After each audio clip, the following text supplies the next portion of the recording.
Apple's Passwords app was vulnerable for months. Cloudflare sees all of your passwords. A new malware can see into probably at least one app that you use, and more. Welcome to Surveillance Report 219, where we are dedicated to keeping you private and secure with the latest news from the past week. I am Nathan from The New Oil, and Henry is never here. None of us are here anyways. Life is all a simulation. This week, our sponsor is SimpleX. Many of you know them, many of you love them. For those of you who have never heard of SimpleX, they are a security and privacy-first end-to-end encrypted messenger with no unique identifiers. They don't require phone numbers or any personal data, which makes it totally anonymous. And they actually have a number of unique innovations in the privacy space. For example, there's no identifiers. Again, there's no phone number, there's no usernames, there's nothing, which makes it harder for advanced adversaries to map your social network. So that is the advantage in the threat model they are addressing there. They are open source, they are audited, they are decentralized. Users can even host their own servers if they choose. They have recently announced reproducible builds for their server software. They are cross-platform. They're available on iOS and Android, where it's also on alternative app stores like F-Droid. It's available as an APK. You can get it from Obtainium or directly from GitHub. There are also desktop releases in beta, so you don't need a phone to use this. There are strong community features like support for large groups, files, and media. The goal is to provide an experience similar to Telegram or Signal or WhatsApp, and they borrow a lot of the most liked features from those apps, but with even more privacy and security, and usability is only getting better over time. So they have been around for a couple years now. If you haven't used SimpleX in a while, this could be a good excuse to break it out, try it again, and see if maybe they've added that feature that they were missing last time you tried it. And actually, on that note, we do have a private group for our patrons on SimpleX. Just like we have a Signal group, patrons can join both. You don't have to pick one. And we also have a business address. So if you are tempted to test it out, or you want to contact us, but you don't really want to use email or XMR chat, that is an option as well. So thank you very much to SimpleX for sponsoring the podcast. We are very hopeful about the future of SimpleX back here. Definitely check them out. This week's highlight story: Apple's Passwords app was vulnerable to phishing attacks for nearly 3 months after launch. So this comes from security researchers at MISC, who first discovered the flaw after noticing their iPhone's app privacy report showed Passwords had contacted a staggering 130 different websites over insecure HTTP traffic. Quick pause there for the iPhone users in the crowd. If you didn't know, your phone, and I think Android does this now too, there's a little dashboard where it'll give you, there's a couple of different dashboards that are actually really useful. There's like a screen time dashboard that'll tell you how much time you spend on your phone, which apps you use. There's battery usage dashboards that'll tell you which apps are using the most battery. And there's also privacy dashboards that'll show you which apps have requested microphone permissions or location permissions and how often and things like that. I'm not sure if Android's does this too, but apparently Apple's will show you which websites that they contact. This prompted the duo to investigate further, finding that not only was the app fetching account logos and icons over HTTP, it also defaulted to opening password reset pages using the unencrypted protocol. For those who don't know, HTTP is Hypertext Transport Protocol, I believe. I'm doing this off the top of my head. HTTPS, which most of you know, is the secure version, and it's actually very secure. A lot of repressive countries would rather just set up their own certificate to intercept all the traffic rather than try to just brute force it, because it is that good. And thanks to HTTPS, we have things like online shopping or secure passwords, things of that nature. It really enables a lot of the modern internet, and HTTP is basically plain text. I mean, it is plain text. There's no encryption. Anybody who intercepts it can decrypt it. We'll talk about that more later. It's important to note that while the Passwords app before iOS 18.2 would make a request over HTTP, it would redirect to the secure HTTPS version, which is pretty common. I think, from what I understand, if you go to any given website like surveillancereport.tech, a lot of the time the initial request will be to an HTTP website, but it'll automatically redirect you to HTTPS if it's available. And actually nowadays, most browsers will warn you by default if there is no HTTPS version, so you can be aware of that. Under normal circumstances, this would be totally fine, as the password changes occur on an encrypted page, ensuring that credentials are not sent in plain text. However, it becomes a problem when the attacker is connected to the same network as the user, such as Starbucks, an airport, or hotel Wi-Fi, and intercepts the initial request before it redirects. From here, they could manipulate the traffic in a few ways. This includes modifying the request to redirect to a phishing site that would resemble a MicrosoftLive.com page, for example. Attackers can then easily gather credentials from the victims and even launch other attacks. So as the article kind of hinted at, this was patched in in version 18.2 of iOS, which was in December. And the article says that this was quietly patched, quote unquote, for the audio listeners. In other words, Apple didn't really make a big deal out of this. They just kind of very quietly fixed it, which, I mean, at least they fixed it. You know, we cover a lot of companies that were alerted to this and didn't do anything until it picked up media attention, and sometimes still even then didn't do anything. I have a few thoughts on this. There's no excuse not to be using HTTPS. I think it's something over 95% of the internet is now encrypted using HTTPS. It's free. There's things like Certbot that'll do it for free. It's so easy to do. There's really no excuse. And especially a company the size of Apple. You know, this is one of those catastrophic mistakes that a company of their size should not be doing. I think I said this in the last Q&A. I feel like Apple is the least crappy big tech company, which isn't to say they're great. They're just the least terrible option, which is kind of like, which bone do you want broken? Preferably none of them, but pick the least terrible option. So it is really disappointing to see a company that we would expect to put more effort into these kind of things. Like, to me, that seems like a really basic thing. And it's also one of those things where the cost is just so low. Like the article mentioned, like, okay, fine, you're fetching logos and icons and redirecting things, which is technically not a big concern, but also, like, this is the same company that has end-to-end encrypted iCloud, except for in the UK. We've covered that story. This is the same company that has lockdown mode. I really fail to understand why this went under the radar and why Apple didn't think this was a big deal or how it slipped through the cracks. Like, to me, this seems like this should be a really basic thing. Here's kind of the takeaways that I took from this story. Number one, and we see this a lot in the privacy community, something new will launch and all of a sudden everybody's really interested in it. But not in a like, oh, this is kind of cool, like, let me wait and see. Like, everybody's just like, oh my God, this new thing, let me go jump on it. Let me go make an account, which I guess makes a little bit of a sense, because if you're here in the privacy community, you're probably a little bit of an early adopter already, because, you know, most people aren't using a lot of the same tech we are. But at the same time, it's really disconcerting when something like even Mullvad, when Mullvad browser came out, I think both Henry and I were kind of like, we're going to check it out. You know, we're pretty positive. Mullvad's a well-known company and things like that, but also like, this is brand new. Let's give it a little bit.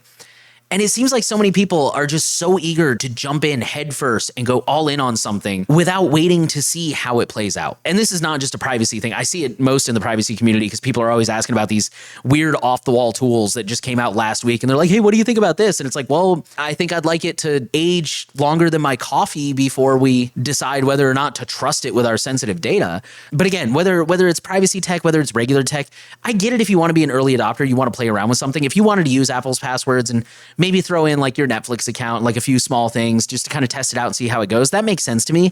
But just be mindful when you're jumping into very early tech. That's why Henry has a loose rule about not listing things on Techlore that aren't a certain age. And the new oil, we haven't like codified that, but I'm kind of the same thing. Like if I hear about something, I have to really see a lot of documentation and other research. And that's partially because of my own admitted, like, I don't know code. So I can't just look at the code and be like, oh, this looks solid. I want to see what other experts are saying. I want to hear from people I trust who vetted it. I want to try it out myself. Being in the new oil, maybe I'll even reach out to the project directly and try to answer some questions. We want to give it some time to mature because there's so many things that are buggy on first launch, or, and I'll get to this in a minute, but especially are proprietary, are not a lot of people have put eyes on them or started picking at them and researching them, or just don't stand the test of time. You know, Templar is a famous example. Oh God, there was another one recently that's escaping my mind. But you know what I mean? Like there's so many moments where something could go wrong in the tech world that it's important to just kind of be a little bit cautious when you jump into these things. And then I did want to mention open source. That's never a guarantee. We've covered so many stories about open source repos that are abandoned or projects that have major vulnerabilities. But generally, especially with something as big as Apple, a big company, Proton, Bitwarden, Tuda, people like these, because they are open source, when they release something open source, more often than not, that means there's going to be a lot of eyes on it, and there's going to be a lot of experts who do know how to read code, unlike me, who look at this thing and say, hey, I'm a little bit concerned about this implementation. What if we did this? We should do this instead. Or I found this thing. Again, just to be clear, that's never a guarantee. But when things are source available or open source, it makes it easier to verify that things are working correctly rather than just kind of noticing by sheer coincidence or having to use Wireshark or having to reverse engineer and all these kind of things. To speak to passwords itself, Henry and I both said this, it's better to use some sort of password manager than to not use anything at all. This is a relatively minor attack. I don't think there's any real risk for most people with public Wi-Fi. The odds that somebody's going out to your Starbucks or your airport to set up a malicious router, I mean, how do they know that the one Bitcoin whale is going to walk in? It's really unlikely that this is going to happen. That said, we would still prefer more reputable things. Bitwarden, Proton, KeePassXE, 1Password, things of that nature. All right, that'll take us into the data breaches, and we're going to start with Western Alliance Bank, who has notified almost 22,000 customers of a data breach. So they are a wholly owned subsidiary of Western Alliance Bank Corp., a leading U.S. banking company with over $80 billion in assets, and they are based out of Arizona. Attackers exploited a zero-day vulnerability in the third-party software disclosed by the vendor on October 27th, 2024. And I don't believe they said what third-party software. This breach included names, social security numbers, dates of birth, account numbers, driver's license numbers, tax ID numbers, and or passport information if provided to Western Alliance. Sperm donation giant California Cryobank warns of a data breach. Oh my God. I am so certain the comments are going to have a glorious number of puns for this story. It's late here. It's like 10 p.m. when I'm recording, and it's been a long week, so I don't have anything, but please brighten my day and leave something good. So California Cryobank is a full-service sperm bank providing frozen egg donor sperm and specialized reproductive services such as egg and embryo storage. The company is the largest sperm bank in the U.S. and services all 50 states and more than 30 countries worldwide. The attack exposed varying personal data for customers, including names, bank accounts, and routing numbers, social security numbers, driver's license numbers, payment card numbers, and or health insurance information. California Cryobank is offering a free 1-year credit monitoring to those whose social security number or driver's license number were exposed in this breach. This was detected April 21st of 2024. Pennsylvania Education Union data breach hit 500,000 people. So the union represents over 178,000 education professionals, including teachers, support staff, higher education personnel, nurses, retired educators, and future teachers. And this breach took place on July 6th. PSEA says the stolen information varies by individual and consists of personal, financial, and health data, including driver's license or state IDs, social security numbers, account pins, security codes, payment card information, passport information, taxpayer ID numbers, credentials, health insurance information, and medical information. Next up, data breach of stalkerware SpyX affects close to 2 million, including thousands of Apple users. The data breach dates back to June 2024, but had not been previously reported, and there is no indication that SpyX's operators ever notified customers or those targeted by the spyware. The SpyX family of mobile spyware is now, by our count, and this is TechCrunch, the 25th mobile surveillance operation since 2017 known to have experienced a data breach or otherwise spilled or exposed their victims' or users' data. Troy Hunt, who runs the data breach notification site Have I Been Pwned, which if you have not heard of it, great resource to see if your email or password has been caught in a data breach, received a copy of the breach data in the form of 2 text files, which contained 1.97 million unique account records with associated email addresses. Hunt said the vast majority are associated with SpyX. The cache also includes less than 300,000 email addresses associated with 2 near identical clones of the SpyX app called mSafely and SpyPhone. About 40% of the email addresses were already in Have I Been Pwned. And last but not least, this one is still unfolding. Oracle denies breach after cybercriminal claims theft of 6 million data records. So this came from Oracle's cloud federated SSO login servers, allegedly. And this statement was made after a threat actor began to publish multiple text files containing a sample database, such as LDAP information and a list of companies that they claimed were stolen from Oracle's platform.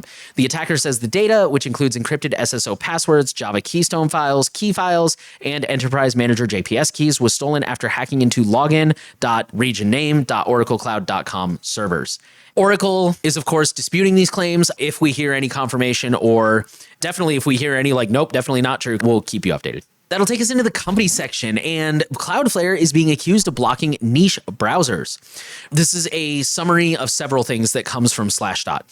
For the third time in recent memory, Cloudflare has blocked large swaths of niche browsers and their users from accessing websites that Cloudflare gatekeeps. In the past, these issues have been resolved quickly, within a week, and apologies issued with promises to do better. And then there are links to their references, what they're talking about when they say that. This time around, it has been over 6 weeks, and Cloudflare has been unable or unwilling to fix the problem on their end, effectively stalling any progress on the matter with various tactics, including asking browser developers to sign overarching NDAs. A list posted by Pale Moon's developer of reportedly affected browsers includes Pale Moon, Basilisk, Waterfox, Falcon, SeaMonkey, various Firefox ESR flavors, Thorium on some systems, ungoogled Chromium, Kmelion, LibreWolf, MyPal68, and Otter browser, and there may be others. That was just the list they gave. One Slashdot reader speculates that this is some kind of anti-bot measure that fails, and that is the reason for them wanting an NDA to be signed, is to prevent waste ways to circumvent these measures. And this next story comes from the Techlore forums from a user called Noble6. The headline says, eBay now trains internal and third-party AI on users' personal data. And this is a quote from eBay's updated privacy policy. They said, where permitted under applicable law, we use personal data collected from our users to train, test, validate, and align our own AI models, as well as third-party AI models and systems that we use for the purposes outlined in this user privacy notice. And then the user adds a link. They said, you can check out the full policy at this link. That'll take us into research. And our first one comes from Bruce Schneier. He's actually quoting another research paper, but I liked his headline better. Improvements in brute force attacks. This is a very, very super technical article, so I'm just going to quote part of it and try to summarize it. So the research paper says, in this work, we provide optimized implementations of several widely used algorithms on GPUs, leading to interesting insights on the cost of brute force attacks on several real-world applications. I'm going to mispronounce all of these, and I apologize. In particular, we optimize Kasumi, which is used in GPRS and GSM, SPEC, which is used in RFID communications, and T3, used in Tetra. Our best optimizations allowed us to try about 235 keys per second on a single RTX 4090 GPU.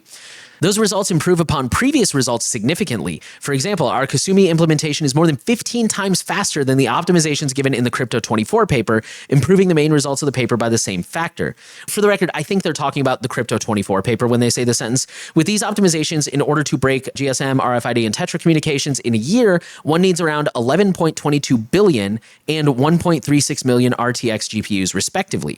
For Kasumi, the time memory trade-off of attacks of the Crypto24 paper can be performed with 142 RTX GPUs instead of 2400 RTX 3090 GPUs, or when the same amount of GPUs are used, their table creation time can be reduced to 20 days from 348 days, crucial improvements for real-world crypt analytic tasks. It's deeply technical. I didn't understand most of what I just read there. You can go read the full paper if you understand this stuff and you want to know more. But yeah, attackers know half of passwords entered online, Cloudflare finds. Cloudflare analyzed traffic between September and November of 2024 and discovered that 41% of successful logins across websites involved already leaked or otherwise compromised passwords. Real quick pause. I have to wonder, the article didn't specify, is that 41 of successful malicious logins? Or is that just 41% of all logins? Because that would include people like me logging into my account. The real percentage might be even higher, as Cloudflare used its own database of over 15 billion leaked passwords, including the dataset from Have I Been Pwned. Often compared to the backbone of the modern internet, Cloudflare analyzed around 20% of the web behind its 30 million internet properties. The situation is worse when counting all authentication requests, including unsuccessful login attempts. Fueled by bots, 52% of all detected authentication requests contained leaked passwords. Only 5% of attempts using known passwords are denied on WordPress systems, signaling the lack of security measures such as rate limiting or multi-factor authentication. They really harped a lot on WordPress in this study. Cloudflare analyzed login attempts using a privacy-preserving method, meaning the passwords were hashed, converted into a random string of characters using an almost impossible to crack cryptographic algorithm. This allows it to compare hashes without knowing the underlying password. That'll take us into politics. Our first story: French scientist denied U.S. entry after phone messages critical of Trump found. A French scientist was denied entry into the U.S. this month after immigration officers at an airport searched his phone and found messages in which he had expressed criticism of the Trump administration. A diplomatic source told the French news agency, this was originally published in Le Monde, which is French and is in French, so we're quoting The Guardian, which is in English, but if you want, they do link to the original article. You can go ahead and run that through DeepL or whatever your translation engine of choice is, or if you speak French, you can just, of course, read it. A diplomatic source told the French news agency that the incident occurred on March 9th. The scientist was on assignment for the French National Center for Scientific Research, and the same source said that the messages discussing the Trump administration's treatment of scientists had been found. The researcher was reportedly then accused of writings that, quote, reflect hatred towards Trump and can be described as terrorism, unquote. Another AFP source said that the U.S. authorities accused the French researcher of, quote, hateful and conspiratorial messages, unquote. He was reportedly also informed of an FBI investigation, but told that charges were dropped before being expelled. And then this is a statement from Customs and Border Protection. All persons arriving at a port of entry to the United States are subject to inspection on a case-by-case basis. As part of their critical national security missions, CBP officers routinely determine admissibility of foreign nationals using long-standing U.S. immigration law. If an individual has material discovered on their electronic media that raises flags during an inspection, it can result in further analysis. The article, unfortunately, does not say exactly what the messages were or even what they were about. ChatGPT has been hit with a privacy complaint over defamatory hallucinations. This comes from our favorite, or definitely one of our favorite nonprofits, Noib, None of Your Business, and they are supporting an individual in Norway who was horrified to find ChatGPT returning made-up information that claimed he'd been convicted for murdering 2 of his children and attempting to kill the third. Earlier privacy complaints about ChatGPT generating incorrect personal data have involved issues such as incorrect birth date or biographical details that are wrong. One concern is that OpenAI does not offer a way for individuals to correct incorrect information the AI generates about them. Another component of this data protection law requires data controllers to make sure that the personal data they produce about individuals is accurate, and that's a concern Noib is flagging with its latest ChatGPT complaint. Confirmed breaches of GDPR can lead to penalties of up to 4% of global annual turnover. Last but not least, the UK is urging critical organizations to adopt quantum cryptography by 2035. So the UK's National Cybersecurity Centre has published specific timelines on migrating to post-quantum cryptography, dictating that critical organizations should complete migration by 2035. The new guidance aims to provide a structured migration plan with specified milestones for all organizations to follow. It will also serve to highlight the real security risks of falling behind. So basically, their timeline is by 2028. Organizations must define their migration goals, conduct a full discovery and assessment of their cryptographic defenses, and develop an initial migration plan. By 2031, organizations should complete their highest priority PQC migration activities, ensure their infrastructure is ready for the post-quantum future, and refine their migration plans to a clear roadmap for full implementation. And by 2035, organizations must have completed migration across all systems, services, and products. And the NCSC is recommending adopting NIST-approved PQC algorithms for migration. That'll bring us into free and open source software. And we're going to start with, I would argue, some good news. The US has removed sanctions against Tornado Cash Crypto Mixer. So the department's Office of Foreign Assets Control, or OFAC, sanctioned Tornado Cash in August of 2022 for helping launder over $7 billion since its creation in 2019. A Monday court filing linked in today's press release shows that a Fifth Circuit U.S. Federal Appeals Court ruled on November 26, 2024, that OFAC, quote, overstepped its congressionally defined authority, unquote, when it sanctioned the mixer. OFAC said when it added Tornado Cash to its specially designated national and blocked persons list, North Korea's Lazarus hacking group used the mixer to launder roughly 455 million of the 620 million worth of Ethereum stolen from Axie Infinity's Ronin network in April 2022. The decentralized crypto tumbler was also used to launder at least 7.8 million from the August Nomad heist out of the 150 million stolen, and over $96 million after the June Harmony Bridge hack out of $100 million stolen. I dug in deeper to the article, and it does not appear that any charges were dropped or sentences changed or reduced or dismissed for the developers. Substack rival Ghost is now connected to the Fediverse. Ghost said last year that it was working on an integration with ActivityPub, which would allow its publishers to share their blog posts with the broader open social web.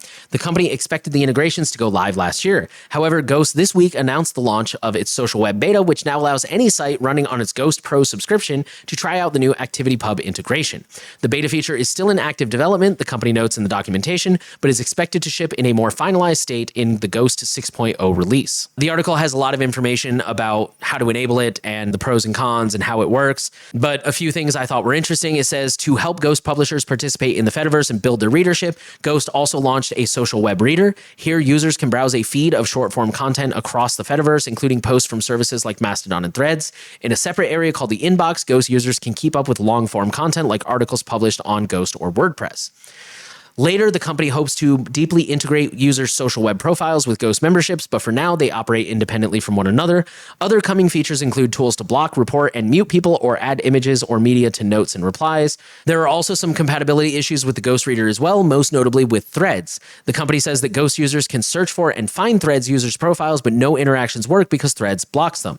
They say the issue is on Threads' side, and Ghost suggests that users mention Instagram head Adam Masori to fix it. And last but not least, this is a really quick one. This is a spring sale from Cryptomator for 25% off. Only $14.99, and that's euros, I believe. Cryptomator Hub is also 25% off for the first year. Contact for more details or check out the pricing. And note that the discount and price may vary by region. Cryptomator is great for those of you who don't know. It's kind of like VeroCrypt for cloud services, but in a very user-friendly way. It creates a little encrypted container in like Dropbox or iCloud or whatever, so you can still have encrypted files and store them securely without needing to trust the provider. That'll take us into the Misfits. And this first story is, this is one to share with your friends and family. Data broker brags about having highly detailed personal information on nearly all internet users. I'm going to read most of this article because it describes everything really well and coherently, and there's not a lot of fluff. So this is going to be a little bit longer, but please bear with me. In 2019, the data broker Epsilon was acquired by French advertising conglomerate Publicis Group. Then, earlier this month, Publicis also acquired L'Othame, another, I'm assuming that's how it's pronounced, another data and advertising firm, and announced it plans to integrate it with Epsilon's business. At the time, Publicis CEO Arthur Sedoun said that the new corporate integration would allow his company to deliver, quote, personalized messaging at scale to some 91% of the internet's adult web users. To deliver that kind of personalized messaging, aka advertising, Publicis must gather an extraordinary amount of information on the people it serves ads to. In a newly released video, Sedoun breaks down what kind of information his company claims to have its hands on. The video, which concerns a software program, Core AI, shows the degree to which the company can analyze and predict the habits and behavior of individual consumers. To demonstrate this, Sedoun introduces his audience to Lola, a hypothetical young woman who represents the typical web user that Publicis now has data about. At base level, we know who she is, what she watches, what she reads, and who she lives with, Sedoun says. Through the power of connected identity, we also know who she follows on social media, what she buys online and offline, where she buys, when she buys, and more importantly, why she buys. It gets worse. We know that Lola has 2 children and that her kids drink lots of premium fruit juice. We can see that the price of the SKUs she buys has been steadily rising on her local retailer's shelf. We can also see that Lola's income has not been keeping pace with inflation. With Core AI, we can predict that Lola has a high propensity to trade down to private label, Sedoun says, meaning that the algorithm apprehends whether Lola is likely to start buying a cheaper brand of juice. If the software decides this is the case, the Core AI algo can automatically start showing Lola ads for those reduced price juice brands, Sedoun says. Poor Lola. The big problem is that it's not just Lola that is subjected to this all-encompassing corporate gaze. It is apparently almost everybody on the internet. Thanks to Core AI, we can do that with 91% of adults around the web, the CEO brags. That amounts to nearly 4 billion people. Lena Cohen, a technologist with the Electronic Frontier Foundation, said that data brokers like Publicis collect, quote, as much information as they can about web users. Quote, the data broker industry is underregulated, opaque, and dangerous because, as you saw in the video, brokers have detailed information on billions of people, but we know relatively little about them. You don't know what information a data broker has on you, who they're selling it to, and what the people who buy your data are doing with it. There's a real power or knowledge asymmetry. The US really needs federal privacy law, Cohen said, while noting, I don't know how likely that is right now. Even when state-level privacy regulations are passed, such as the California Consumer Privacy Law, those cases are often not given enough focus or resources for the laws to be enforced effectively. Most government agencies don't have the resources to enforce privacy laws at the scale they're being broken. New arcane info stealer infects YouTube Discord users via game cheats. A newly discovered information-stealing malware called Arcane is stealing extensive user data, including VPN account credentials, gaming clients, messaging apps, and information stored in web browsers. The campaign distributing Arcane Stealer relies on YouTube videos promoting game cheats and cracks, tricking users into following a link to download a password-protected archive. And there's a full breakdown in the article of exactly how this thing works, what it unpacks, what it contacts, how it downloads, etc. Kaspersky comments that Arcane's broad data theft makes it stand out in the populous info stealer space. First, it profiles the infected system, stealing hardware and software details such as your operating system version, CPU and GPU details, installed antivirus, and browsers. The current version of the malware targets account data, settings, and configuration files from the following apps. And for the record, this is just a short list of apps that I recognized as being popular either in the privacy community or in general. This is not a comprehensive list. OpenVPN, Molvad, Nord, Proton VPNs, PIA, ExpressVPN, Ngrok, I don't know if that's pronounced Ngrok, FileZilla, DynDNS, Tox, Pigeon, Signal, Element, Discord, Telegram, Jabber, Riot Games, Epic Games, Steams, Roblox, Battle.net, various Minecraft clients, Zcash wallets, Ethereum wallets, Electrum wallet, Guarda wallet, and save data from Chromium-based browsers. Tell me in the comments that you don't use at least one of those things. All right, and then on the topic of games, this is our last story. Steam pulls game demo infecting Windows with info-stealing malware. So the game was called Sniper Phantom's Resolution, and it was removed following multiple user reports that the demo infected their systems with info-stealers. The game was published under the developer name Sierra 6 Studios and was supposed to be an early preview with the title of a release plan in the coming months. Players suspected something was off with the game after noticing the assets and descriptions had been copied from other titles. Furthermore, they were prompted to download a demo installer from the external GitHub repo instead of the Steam platform. Another indication that the game was actually malicious is that the same developer on GitHub hosts crypto tools and Telegram bot toolkits. Users that installed the game have likely infected their computers with malware and are recommended to uninstall the title and run a full scan to remove malicious files. And those were all our stories this week. Apple's Passwords app was vulnerable for months. Cloudflare sees all your passwords and controls most of the internet, which is a problem. A new malware can see into probably at least one app that you're using, and more. I want to remind you guys, our sponsor this week is SimpleX. If you are looking for a private and secure messenger, you have not settled on one yet, please check them out. They are privacy and security first. They do not have any unique identifiers, no phone numbers, no usernames, no personal data. So it is totally anonymous. It is open source. It is audited. It is decentralized. You can run your own server if you want. It is cross-platform on iOS and Android. There's also desktop releases for Mac, Windows, Linux. There's strong community features, large groups, files, media, everything you need to run a healthy group. They're really trying to offer a great alternative to things like Telegram, Signal, and WhatsApp, especially Telegram. A little peek behind the curtain, the CEO told us that in the coming months, they are hoping to offer public channels like Telegram has, which I think is really cool. You know, I'm a big RSS guy, but I definitely see the value of having a single app where you can get those kind of updates. And again, usability is only improving, so even if you haven't used it in a while, it's probably a lot better now. We are on there. We do have a private group for our patrons. It's the same as the Signal group. You can join either one or both. Most people are in both. And we also have a business address, so definitely check that out. Thank you again to SimpleX for sponsoring us. We're really happy to be working with them, and we are really excited for what the future of that app is going to bring us, because we think that they're really doing some innovative stuff. So thank you guys for listening to the Surveillance Report. Links to all the stories can be found in the show notes. If you have a story that you think we should cover, please send it to news@surveillancereport.tech. The final thing we want to ask you, please share the podcast around. Make sure you're subscribed. Give us a rating if you're on a platform where that's an option. We're trying to reach as many people as possible, and you can help us do that. Thank you for listening, and we'll see you next week, hopefully with both of us.